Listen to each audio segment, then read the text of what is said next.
It's 6:19 a.m. in the Caribbean Sea, 140 miles north of Venezuela.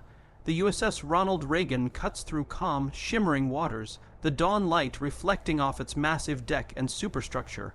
For a moment, everything seems serene, but the calm is deceptive. On the horizon, two tiny dots appear, slicing across the sunlight like knives. Sailors pause mid-motion, binoculars scanning. The dots grow larger, engines roaring, until two Venezuelan K-8 attack jets burst through the haze, flying barely 2,000 feet above the water. No warning, no communication, just aggression. The lead jet banks sharply across the carrier's bow, trailing smoke that catches the sun like fire. Its wingman mirrors the maneuver, wings rocking, engines screaming. Every second brings them closer to disaster, but the USS Ronald Reagan does not flinch. From the bridge, the commanding officer watches through binoculars, calm and measured. "Maintain course," he says. This is not stubbornness, this is discipline. A floating fortress trained to meet provocation with precision. Inside the Combat Information Center, the air hums with quiet focus. Radar screens glow, tracking every vector. Operators log every heat signature, speed, altitude, and radio emission. The deck crews, meanwhile, spring into action. FA-18E Super Hornets are prepped for launch. Yellow-shirted catapult crews crouch into position. Hornets rip off the deck, engines screaming, climbing toward the incoming threat. Destroyers Mason and Thomas Hudner tighten formation, forming a protective diamond around the carrier. Every movement is deliberate, every calculation precise. One misstep here, one error in judgment, and a catastrophe could unfold. But the crew is trained for this exact scenario, provocation at sea, where one false move could ignite an international incident. At 15,000 feet, the Hornets close in on the Venezuelan jets. 4 K-8s maneuver aggressively, contrails trailing in the morning sky, empty hardpoints gleaming in the sunlight. It's theater, a show of force, but dangerous nonetheless. One jet rolls inverted, diving straight toward the carrier's formation, cutting across a horn, its path at less than 600 feet. The bridge observes silently. The pilots shadow the K-8s like predators, cameras and radar recording every movement, every deviation. On the flight deck, sailors tense, every vibration and engine roar felt through the deck plates. Operators in the Combat Information Center remain calm, monitoring, logging, and preparing for every possible contingency. This is naval power distilled into discipline, precision, and restraint. The carrier does not react. It does not yield. It dictates the terms of engagement. The Venezuelan jets continue their dangerous maneuvers, banking low, crossing paths, and testing the carrier's responses. Yet the USS Ronald Reagan holds steady, speed and heading unchanged, maintaining an unshakable posture. The Hornets follow, observing and recording, ensuring that no escalation occurs unless absolutely necessary. Each jet maneuver, each calculated pass, is logged and analyzed. The tension is palpable, yet controlled. One false move and the morning could explode into chaos. But restraint prevails. Slowly, the Venezuelan jets peel away, retreating toward their coastline. For a moment, the Caribbean returns to its deceptive calm, the sun glinting off the water and the carrier. From the outside, it may appear that the carrier yielded to aggression, but in reality, it dictated every step of the encounter, turning provocation into intelligence gathering, danger into discipline. By midday, the incident becomes international news. Venezuelan media claim a victory. Washington issues warnings about unsafe operations. Yet the reality is more nuanced. The USS Ronald Reagan emerged unscathed, its mission intact, its message clear. Aggression may test skill, but it cannot break discipline. Power at sea is not about the loudest missile, the fastest jet, or the largest deck. It's about judgment, timing, and control under pressure. The Hornets, the radar operators, the bridge crew, and the sailors all contributed to a single, unspoken statement. Provocation can be measured, danger can be contained, and real power lies in restraint. And as the carrier continues north-northwest, maintaining course at 20 knots, the world is reminded that the greatest weapon in a superpower's arsenal is not firepower, but disciplined, unwavering control. It's 3:18 p.m. on Hwanggumpyeong Island, a tiny 3-square-kilometer outpost on the Yalu River between North Korea and China. The sun beats down in broad daylight, but what seems calm is anything but. 18 U.S. Marines, part of a covert reconnaissance mission, move quietly through abandoned buildings, cameras clicking, recording every detail of North Korean weapons smuggling. The mission is routine, in and out in 2 hours. Captain Jake Morrison leads his team with confidence, every step calculated, every movement precise. At 1:30 p.m., they photograph a convoy transporting missile components, exactly what intelligence predicted. Mission accomplished. Extraction time 2:15 p.m. The Marines begin moving toward their pickup point, but the mission has already been compromised. North Korean border patrol appears, 20 soldiers blocking the path, then 50, then 100, until 200 troops encircle the tiny island. The trap is closed, chaos erupts. Gunfire echoes across the island as the Marines fall back into defensive positions inside a fortified building. Ammunition is limited, the enemy overwhelming. Captain Morrison activates the emergency distress beacon, sending an encrypted signal skyward. The U.S. Indo-Pacific Command receives it immediately. The Marines are trapped.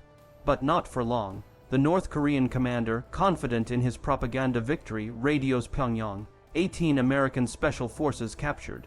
Prepare for public trial. But the regime has underestimated one crucial factor. A U.S. amphibious assault ship, the USS America, lies only 40 miles away with 800 Marines and 24 helicopters at the ready. Within minutes, what seemed like a disaster becomes the setup for Operation Thunderbolt, the fastest combat rescue in Marine Corps history. At 3:21 p.m., 24 MV-22 Ospreys lift off, carrying 400 Marines toward the embattled island. 8 AH-1Z Viper attack helicopters roar behind them, precision weapons locked on every North Korean position. 6 F-35B stealth fighters streak toward the coast, invisible to radar, carrying bombs and missiles capable of obliterating entire installations. The USS Tripoli launches 8 more helicopters and 200 additional Marines. Within minutes, a total of 600 U.S. Marines and 32 helicopters supported by stealth aircraft are en route. The clock is ticking. Every second counts. On the island, the 18 trapped Marines hold their ground, fighting with rifles, knives, and bare hands, outnumbered 10-1.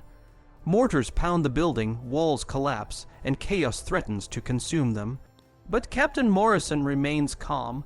They are Marines, they do not surrender. By 3:26 p.m., the F-35Bs strike the North Korean radar stations, taking out 8 early warning systems in 30 seconds. The island falls under the watchful eyes of the assault helicopters as they engage enemy troops with precision Hellfire missiles. Truck convoys attempting to transport the captured Marines are obliterated. By 3:29 p.m., the first wave of 400 Marines fast rope onto the island, engaging in brutal, close-quarters combat with the remaining North Korean soldiers. Within 3 minutes, the team reaches the captured personnel, cuts their bindings, and arms them with recovered weapons. Captain Morrison rallies his team, "Get us out." But reinforcements are approaching from the mainland. The F-35 strikes Sinuju military base 5 kilometers away, eliminating 500 enemy troops before they can intervene. The extraction is flawless, the plan executed with surgical precision. At 3:34 p.m., all 18 Marines are safely loaded onto the Ospreys alongside the 400 assault Marines. The helicopters lift off, but the mission is not yet complete. 6 B-1B Lancer bombers receive targeting data to neutralize 17 additional North Korean military installations within 60 kilometers, ammunition depots, artillery bases, radar stations, naval patrol stations, and command centers. 96 GPS-guided bombs strike simultaneously, reducing the coastal defense system along the Yalu River to rubble. Satellite imagery confirms the destruction. 943 enemy casualties, complete elimination of radar coverage, artillery silenced, and command structures flattened. North Korea's defensive posture is shattered in a mere 34 minutes from the moment the Marines were captured to their safe return. State media spins the story differently. KCNA reports that the heroic Korean People's Army repelled an American invasion, minimizing losses and claiming victory.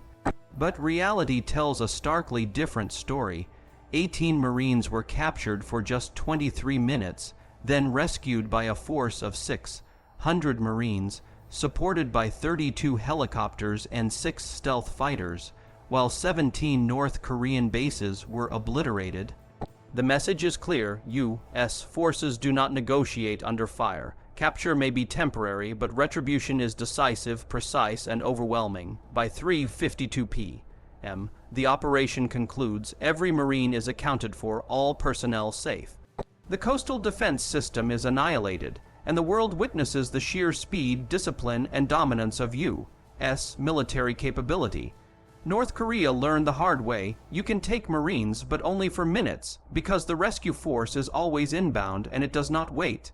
It's 6:19 a.m. in the Caribbean Sea, 140 miles north of Venezuela. The USS Ronald Reagan cuts through calm waters, the morning sun glinting off her deck. Suddenly, 2 dots appear on the horizon, slicing toward the formation like knives through sunlight. They're not pleasure planes. They're Venezuelan K-8 attack jets, fast, low, and aggressive, barely 0 feet above the ocean. On the flight deck, sailors freeze mid-motion as the distant roar of engines grows louder, tension spreading like electricity. The lead jet banks sharply across the carrier's bow, a deliberate intimidation pass followed closely by its wingman, but the Ronald Reagan does not flinch. From the bridge, the commanding officer observes calmly through binoculars. Maintain course, he orders. Below deck, the Combat Information Center tracks every movement with infrared precision. Empty hardpoints, no weapons. This is not an attack, it's theater, a high-stakes dare. And one misstep could trigger catastrophe. By 6:21 a.m., the jets appear to withdraw toward the Venezuelan coast. But the radar tells a different story. 4 contacts now bear down on the carrier strike group, closing fast. The bridge and combat center remain eerily calm. Every operator trained for this scenario countless times. 2 FA-18E Super Horn, its launch from the deck, catapults roaring, pilots gripping their controls, ready to intercept. The carrier's destroyers, Mason and Thomas Hudner, tighten their screen, forming an unbreakable steel barrier around the 100,000-ton warship. The Venezuelan jets are coming in hot, flying dangerously low and close, their speed and maneuvering testing the limits of naval patience. But the U.S. crew does not yield. Discipline is the weapon of choice. At 6:26 a.m., the Hornets climb to 15,000 feet, intercepting the incoming formation. From the cockpit of Viper 1, the lead pilot sees the 4 K-8's tight formation, open hardpoints glinting in the morning light. Radio calls confirm, defensive maneuvers only, no engagement unless absolutely necessary. Every move is tracked by the E-2D Hawkeye overhead, feeding live radar and telemetry into the Hornets' helmets. The Venezuelans attempt a final aggressive pass, diving inverted at just over 1,000 feet, cutting across the Hornet's nose within feet. Viper 2 issues a terse warning over the radio: maintain discipline. The American pilots do not react with force. They shadow, record, and control the encounter, turning potential disaster into a lesson in restraint and precision. Every motion, every proximity alert is logged, ensuring the encounter is documented for intelligence and political clarity.